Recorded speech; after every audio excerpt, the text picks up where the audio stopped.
بسم اللہ الرحمن الرحیم۔ سورہ بقرہ کی آیت نمبر 171۔ وَمَثَلُ الَّذِينَ كَفَرُوا كَمَثَلِ الَّذِي يَنْعِقُ بِمَا لَا يَسْمَعُ إِلَّا دُعَاءً وَنِدَاءً صُمٌّ بُكْمٌ عُمْيٌ فَهُمْ لَا يَعْقِلُونَ۔ ترجمہ کنز العرفان۔ اور کافروں کی مثال اس شخص کی طرح ہے جو کسی ایسے کو پکارے جو خالی چیخ و پکار کے سوا کچھ نہیں سنتا۔ یہ کفار بہرے، گونگے، اندھے ہیں تو یہ سمجھتے نہیں۔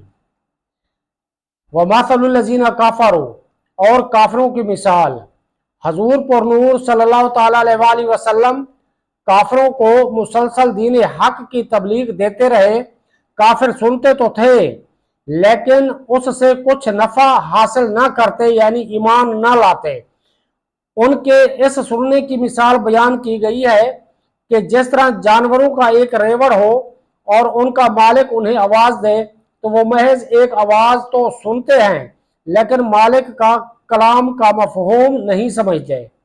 یوں ہی کافروں کا حال ہے کہ حبیب خدا صلی اللہ تعالیٰ علیہ وآلہ وسلم انہیں حق کی طرف بلاتے ہیں، یہ ان کا کلام سنتے ہیں لیکن جواب میں جانوروں جیسا طرز عمل ظاہر کرتے ہیں۔ ایسے آنکھ، کان، زبان کا کیا فائدہ جس سے کوئی نفع نہ اٹھایا جا سکے؟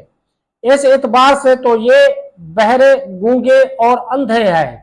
اس آیت میں کچھ درس ہمارے لیے بھی ہے کہ دعوت و تبلیغ، وعظ و نصیحت، قرآن و حدیث، اصلاح و تفہیم کے باوجود جو طرز عمل ہمارا ہے وہ بھی کچھ سوچنے کا تقاضا کرتا ہے کہ اس اعتبار سے ہمارے آنکھ کان بھی کھلے ہیں یا نہیں۔ وما علینا الا البلاغ۔